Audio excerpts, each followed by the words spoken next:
with the electric fence, I'll let him out at 2, 3 in the morning if he has to really go, and really he wants to do is chase deer, and he'll come out and he'll chase those deer, and as soon as he gets to the end of the property, he starts holding up because he knows automatically that he can't go there. So I mean, it's perfect the way it works.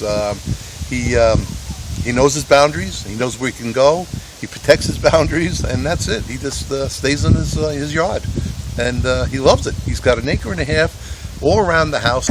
Well, our dog Buddy, he wouldn't stay in the yard, and he'd run across into the neighbors' yards and everything. But then he started down the hill back here and ended up in the ravine covered in mud. So we decided that was time for the fence. And so that's what this orange tape is around here, is the perimeter of where he's going to be able to roam and not roam, essentially, he's right? He's got almost 1/2 acre that he can run all the way around the house. Okay. And that's plenty of space.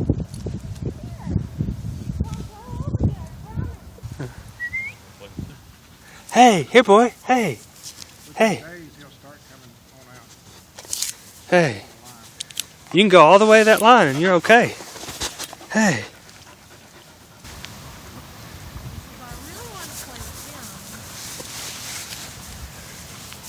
I see.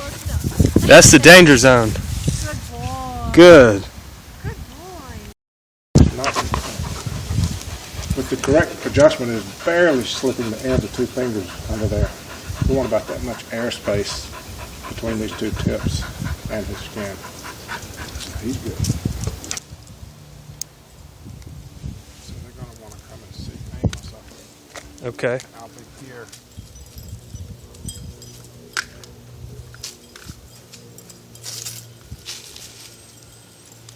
Okay, I was there, but the owner wanted this fence just to keep his dogs in when the gates were open, people coming and going. And let's see how effective it is. They should want to come and see my dog.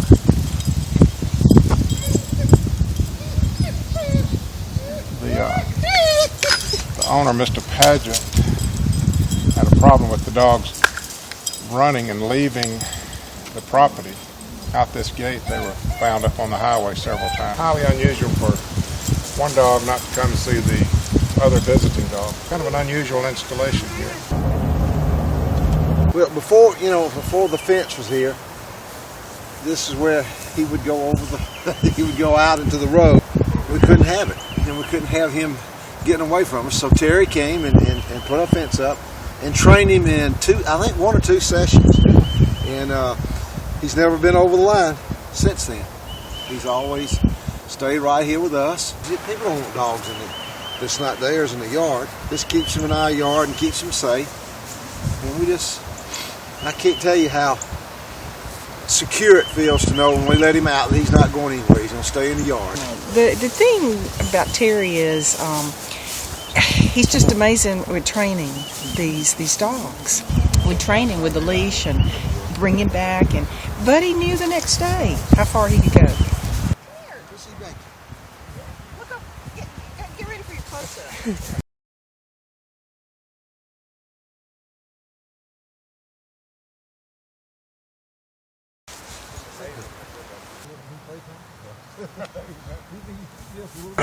At this house, we have 7 dogs on this fence system. Here are 2 in the front yard right now. And as you can see, they're standing at the boundary. This yellow one's going to stop right there. And you can see the invisible fence is working. And these are big male labs. And I see the other dog standing cautiously back in the other side of the yard. Let's see if we can get back here. They're not taking any chances by getting too close to the fence. The yellow lab is running parallel to the fence. Let's see if we have 3 dogs here.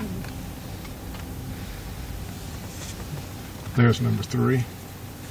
And there are 4 more in the backyard or in the house right now. Hey, boys.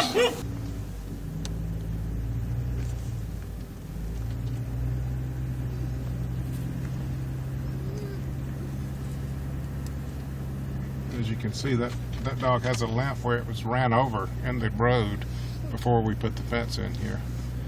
So that's why the fence is good. It prevents a dog from getting smashed by a car.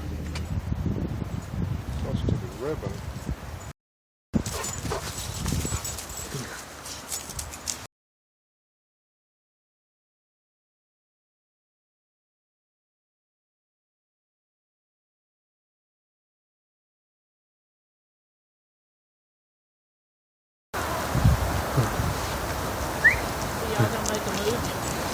YouTube. Yeah. Just barking because they're confined in a chain link fence. Yeah, yeah. Then you put in this system, the invisible wire, take the chain link fence down, and they don't run and bark all day long. They're happy. Well, that is something that I didn't think about since I don't have a enclosed fence, never did. But that sounds like a happier dog to me. It's like they're out of confinement, they're out of jail, out of prison. Walk around. But a chain link fence has its own place. Yeah. Dogs are happier without it. And they just don't look good either. You know, for looks, I don't like a fence. I like to be able to see out. Another thing, if the gate's left open one time and the dog goes out and gets hit by a car. I know, and gates have been open. Well, we were thinking about getting a real fence, but think about this. You know, you're going to put a fence up from the side of your house and then all the way back down. From the road, the fence is going to be ugly. And then back here, you got all natural. And then on top of all that, the cost. Right. The cost of a fence and then the ugliness of it. It doesn't make any sense. It really doesn't. I mean, you got all the natural beauty, and then you don't have to go for an expensive fence. To me, it's the only way to go, and it's the cheapest and it's the most beautiful.